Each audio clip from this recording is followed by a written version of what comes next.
Anda kembali bersama kami dalam IDX Second Session Closing dan masih bergabung bersama kami Bapak William Hartanto, Technical Analyst Panin Sekuritas. Dan tadi sudah kita ulas beberapa saham rekomendasi dan juga saham fokus kita di hari ini, pemirsa. Sekarang kita bergeser kembali ke pertanyaan yang sudah masuk dari Anda. Terima kasih banyak sudah bergabung melalui WhatsApp interaktif kami. Tadi Pak Yudi di Jogja, sekarang kita bergeser ke Ibu Tini di Bandung. Halo, selamat sore Bu Tini. Menanyakan Bank Mandiri, Bank Negara Indonesia atau BBNI dan juga BBRI. 2 minggu lagi view-nya seperti apa? Kita ke Bank Mandiri dulu, sudah punya di 5.550. Pak William, boleh dijawab Ya. pertanyaan dari Ibu Tini? Oke, untuk BMRI proyeksi hingga 2 minggu ke depan ya. Ya. Oke, untuk 2 minggu ke depan kita melihat potensi masih bullish. Jadi hari ini dia turunnya itu lowesnya benar-benar pas di supportnya di 5.150, lalu naik kembali ya di 5.575 ya. Ya. Jadi potensi menguat untuk 2 minggu ke depan terbuka sampai dengan target resisten di 6.000. Oke, potensi menguat terbuka, resisten 6.000. Berarti saran untuk Ibu Tini Hold, kan udah punya. di hold saja terlebih dahulu begitu ya, sabar dulu begitu ya melihat resisten yang Ya. masih bisa ditembus di 6.000. Tapi pelemahannya sendiri dari Bank Mandiri ini dalam waktu dekat memang masih akan bergerak di teritori negatif saja atau bagaimana, terutama dalam 1-2 hari ke depan? Nah juga kalau secara teknikal ini uptrend kok. Secara teknikal terkonfirmasi uptrend begitu ya, sehingga resistennya tadi 6.000 berusaha untuk dicapai terutama dalam 2 minggu ke depan. Bullish Ibu Tini untuk Bank Mandiri. Sementara untuk BNI, Bank Negara Indonesia? Untuk BNI juga bullish, cuman kita masih menunggu pada resistennya di 5.000 karena belum tembus ya. Jadi kalau untuk BNI ini 5.000 menjadi target dan untuk lanjutannya itu targetnya pada 5.400. Untuk rekomendasi kita rekomendasikan buy dengan support yang bisa jadi entry level pada 4.750. Oke, support entry level di 4.750. Ibu Tini sudah punya di 4.780. Berarti kalau memang menyentuh support ditambah terlebih dahulu atau bagaimana Pak William? Ya boleh tambah, boleh di hold, tergantung orangnya mau gimana. Oke, baik. Boleh saja untuk kemudian melakukan penambahan kembali jika memang tadi menyentuh level support, tapi ternyata bullish sekali lagi terkonfirmasi dengan target price terdekat di 5.000, resisten di 5.000, kemudian 5.400 juga masih bisa untuk dicapai untuk BBNI. Sementara satu lagi ada Bank Rakyat Indonesia atau BBRI. Tadi juga sudah kita ulas sebetulnya BBRI, tapi ini ini punya di 3.280 Pak William. Oke, untuk BBRI hingga 2 minggu ke depan. Untuk BBRI juga sejak 3 hari yang lalu konfirmasi bullish. Untuk hari ini, kita jadi untuk rekomendasinya sih saya sarankan juga untuk hold, support pada 3.200, resisten pada 3.500, bisa menjadi target juga. Oke, resistennya menjadi target 3.500, support di 3.200. Ibu Tini di hold saja dari Hold saja. Pak William tadi rekomendasinya karena sudah punya di 3.280. Baik, itu untuk Ibu Tini di Bandung, BMRI, BBNI dan juga BBRI. Semoga bisa menjawab pertanyaan dari Anda begitu ya untuk kemudian strategi investasi atau trading tetap kita kembalikan kepada Ibu Tini. Dari Ibu Tini kita bergeser ke penanya lainnya. Ini ada Bapak Aris di Solo. Halo, selamat sore Pak Aris, menanyakan entry level dan juga target price untuk 3 saham berikut ini. Ada KRAS, ada MDKA dan juga BJTM. Kita ke KRAS terlebih dahulu Pak William, entry level dan juga target price serta view-nya seperti apa? KRAS ya? Ya, Krakatau Steel.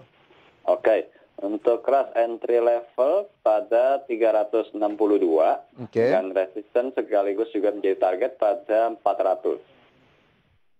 Oke, tapi melihat pergerakannya saat ini, hari ini turun 0,54%, ini sepertinya di sepanjang tahun ini di beberapa bulan akhir cukup menghijau. Apakah kemudian KRAS masih cukup ideal, terutama jika saya nanyakan mungkin strategi yang agak panjang?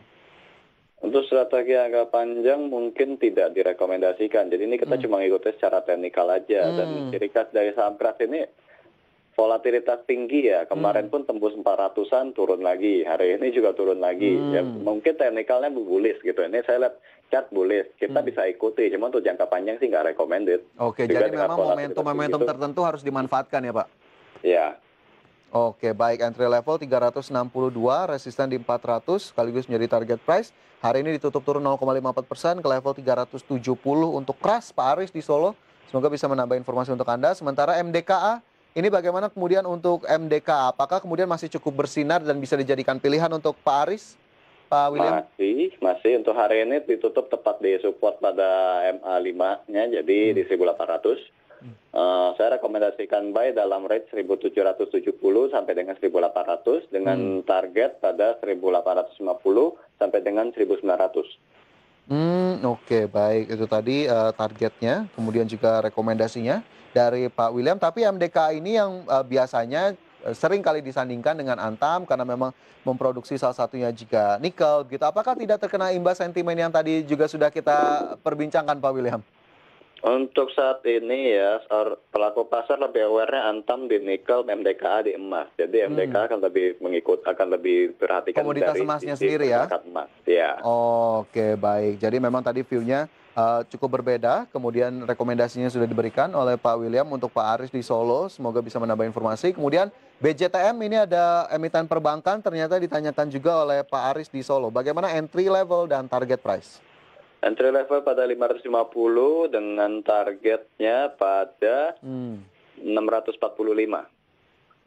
Oke, 645. Tapi BJTM sendiri jika Anda lihat view-nya sejauh ini apakah memang sudah cukup konsistenkah pergerakannya atau tadi fluktuasinya cukup terlihat? Fluktuasinya nggak tinggi dan sudah masuk bullish sejak awal Oktober, jadi aman untuk ditransaksikan. Oke, sudah mulai bullish di awal Oktober, jadi kurang lebih bisa direkomendasikan atau bisa menjadi pilihan. Pak Aris di Solo, itu tadi semoga bisa menjawab pertanyaan Anda, entry level dan juga target price untuk Krakatau Steel, MDKA, dan juga BJTM. Baik, kita bergeser ke penanya lainnya ini yang juga sudah masuk, cukup banyak yang menanyakan hari ini. Ada Pak Asrori di Semarang, ini sepertinya sektornya agak berbeda ini Pak William. Pegas sudah punya di 1082.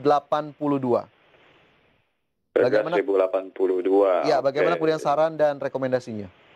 Oke, buy on support 1000. Bisa average down maksud saya, bisa average down di 1000. Dengan TP pada 1240. Target price-nya di 1240, buy on support atau averaging down di 1000. Apa yang memang bisa terbaca dari Pegas ini? Saya juga cuma melihat technical book udah bullish aja sih. Oke. Jadi memang ada indikasi ke sana begitu ya. Akhirnya bisa menjadi acuan juga untuk Pak Asrori di Semarang. Pegas sudah punya di 1082, target price terdekat ternyata di 1240. Boleh saja untuk bisa menjadi acuan untuk Anda. Dan itu untuk Pak Asrori. Sementara kita bergeser ke Pak Putra ini. Halo, selamat sore Pak Putra di Bekasi. Terima kasih sudah bertanya ke kami. Menanyakan BMRI, lagi-lagi tadi sudah kita ulas begitu ya, BMRI dan juga UNTR atau United Tractors. Kita ke United Tractors saja, berarti mungkin ini yang bisa diberikan rekomendasi atau sarannya sudah punya di 22.100. Prospek jangka pendek terutama minggu depan bagaimana ini Pak William? Oke, dengan tutupan 21.875, resisten dia ada pada 22.000. Pekan depan apabila mampu breakout, target penguatannya menuju 24.000 untuk UNTR. Untuk hari ini kita ada beberapa saham mining yang batu bara juga naik ya. Jadi ini membuka ruang penguatan untuk United Tractor pada pekan depan. Jadi boleh di hold. Oke, boleh di hold begitu ya. Masih ada potensi untuk naik. Ini kenaikannya masih akan cukup konsisten atau berlanjut atau tidak ini Pak William, terutama kita lihat sisa akhir tahun tidak begitu banyak lagi, kurang lebih 2 bulan. Kalau sampai akhir tahun nanti akan mengikuti komoditas batubara ya, tentunya. Oke, sementara saat ini tadi yang sudah diulas untuk United Tractors begitu dan hari ini naik ke level 21.875 atau menguat 0,81%. Sementara Pak Putra tadi punya di 22.100 begitu ya. Ini berarti sabar-sabar saja terlebih dahulu, santai saja untuk kemudian bisa dilihat nanti bagaimana momentum-momentum yang bisa dimanfaatkan. Semoga bisa menjawab pertanyaan dari Anda Pak Putra. Kemudian ada pertanyaan kembali dari Pak Edi Basuki. Halo, selamat sore Pak Edi, menanyakan Tekim dan INKP. Tekim punya di 5.950, INKP di 8.450. Bagaimana kemudian strategi jangka pendek dan menengah serta view-nya? Kita ke Tekim dulu Pak William. Oke. Untuk Tekimnya technically sudah breakout dari resisten dia sebelumnya di 6.050, jadi masuk bullish. Saat ini di 6.100 ya. Untuk estimasi target dia sebenarnya nggak terlalu panjang, maksudnya nggak terlalu jauh, sekitar 6.500. sentimen penggerak ini kan waktu itu di saham Tekim adalah karena kinerjanya yang masih positif. Nah, jadi nanti yang mungkin akan menggerakkan saham ini kembali daripada kinerjanya nanti bagaimana di Q3. Oke, berarti salah satunya kita masih menantikan bagaimana realisasi kinerja begitu ya Pak William dari Tekim. Sementara untuk menengahnya sendiri yang juga ditanyakan oleh Pak Edi untuk jangka menengah? Untuk jangka menengah ini, untuk estimasi targetnya sekitar di 7.000 sampai dengan 7.200 ya. Itu pun apabila 5.500 bisa tembus dulu. Oke, itu menjadi prasyaratnya begitu ya, 6.500 ditembus dalam jangka pendek, menengah 7.000 hingga 7.200 untuk Tekim, sambil sekali lagi menantikan kinerjanya bagaimana realisasi terutama di kuartal 3 dan juga di tahun 2020 untuk Tekim. Sementara untuk INKP 8.450. Bagaimana view-nya dari Pak William? Oke, terbalik dengan Tekim, INKP justru masuk bearish. Jadi semenjak kira-kira 23 September itu sudah menurun terus sampai sekarang. Nah, untuk INKP kita mungkin bantu cari supportnya dulu. Itu ada pada 8.300. Oke. Jadi kalau misalnya mau average down apabila bertahan di level tersebut, silakan bisa dilakukan. Oke, silakan dilakukan untuk bisa average down tadi 8.200, saat ini INKP di 8.575. Semoga bisa menjawab pertanyaan dari Pak Edi begitu ya yang tadi sudah bertanya ke kami. Terakhir Pak William, singkat saja ini sebagai penutup, bagaimana kemudian mungkin saran untuk para pemirsa IDX Channel menghadapi perdagangan di pekan depan? Oke, level IHSG yang perlu diperhatikan ada pada 5.157 karena kalau kita lihat data ini kan IHSG ini sedang berada dalam pola head and shoulder yang mana itu adalah pola bearish kalau sampai nggak dilewatin 5.157. Jadi untuk trading saat ini masih bisa ya cukup terbuka, namun pada level 5.157 mungkin boleh mulai melakukan take profit secara parsial in case dia nggak tembus. Gitu. Oke, itu tadi saran dari Pak William untuk perdagangan di minggu depan. Semoga bisa menambah hasil informasi Anda. Pak William, terima kasih banyak atas analisisnya di sore hari ini. Sehat selalu dan sukses. Sama-sama. Ya, pemirsa, demikian IDX second session closing untuk hari ini. Semoga pembahasan tersebut dapat menjadi referensi untuk portofolio Anda. Dan di masa pandemi ini, pemirsa tetap ingat pesan Ibu untuk menjaga protokol kesehatan dengan tetap memakai masker, menjaga jarak dan menjauhi kerumunan, serta mencuci tangan dengan sabun di air yang mengalir. Dan perbarui terus informasi Anda hanya di IDX Channel. Saya Fajar Royong, terima kasih. Sampai jumpa.